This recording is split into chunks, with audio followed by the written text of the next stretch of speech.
Hello বন্ধুরা, সবাই কেমন আছো? আশা করি সবাই ভালো আছো, সুস্থ আছো। তো নিয়ে চলে আসলাম আবার একটি নতুন ব্লগ তোমাদের জন্য। তো আজকে আমি ফুললি রেডি হয়ে গেছি। সকাল সকাল একটি বিয়ে বাড়িতে যাব।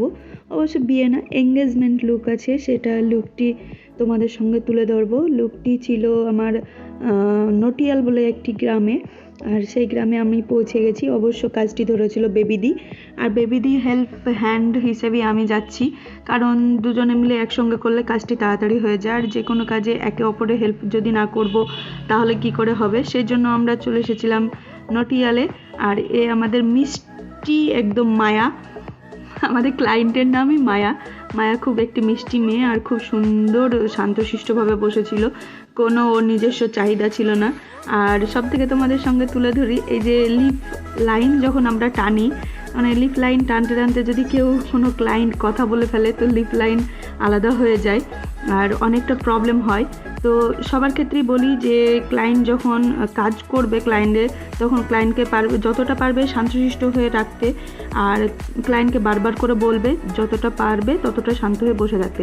আর এই গরমে মেকআপ করা কতটা চাপের কাজ তোমাদেরকে বলে বোঝাতে পারবো না। সব থেকে সমস্যা হয় ফাউন্ডেশন বসাতে গিয়ে, মানে একটু ঘেমে গেলেই সমস্যা। যতই ওয়াটারপ্রুফ মেকআপ নাও না কেন তোমরা, তবুও তোমার মেকআপ বসিয়ে রাখা খুব মুশকিল, কারণ ভেতর থেকে যে ঘামটা আসে, যতই 100% ওয়াটারপ্রুফ মেকআপ হোক তবুও তোমার ঘাম রক্ষা করা সম্ভব না। ভালো একটি কুলার কিংবা তোমার এসির মধ্যেই খুব সুন্দর হয় মেকআপটি। তো এই ছিল ওর ফাইনাল লুক। ওর আজকে এঙ্গেজমেন্ট, ও ভীষণ হ্যাপি ছিল।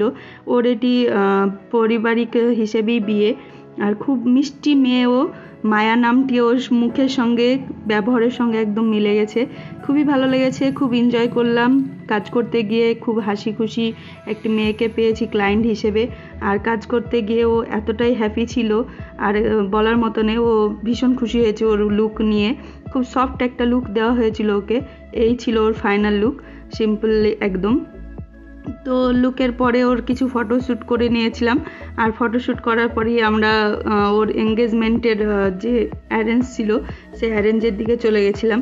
আর অ্যারেঞ্জে গিয়ে আমি একটি ভুল করে ফেলেছিলাম। ওর যে দেওর ছিল, দেওরটাকে আমি ভেবে দিয়েছিলাম হাজব্যান্ড, তো পরে শুনলাম ওটা ওর দেওর ছিল।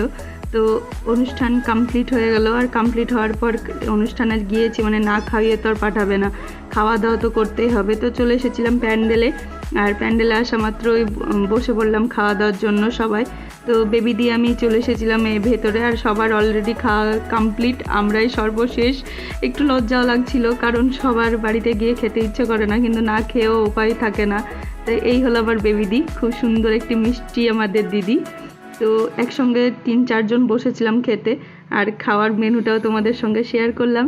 এই দেখো, বিয়ে বাড়িতে মানেই খাবার দাবার, স্পেশাল খাবার দাবার, কিন্তু এত খাবার তো আর খেতে ভালো লাগে না বাবা। এই গরমে খাবার তো দূরের কথা, শুধু জলটা পেলেই যথেষ্ট। তো আমরা হালকা করে খাবার খেয়ে নিয়েছিলাম, আর খাবার পরে চলে এসেছিলাম বাড়ির উদ্দেশ্যে।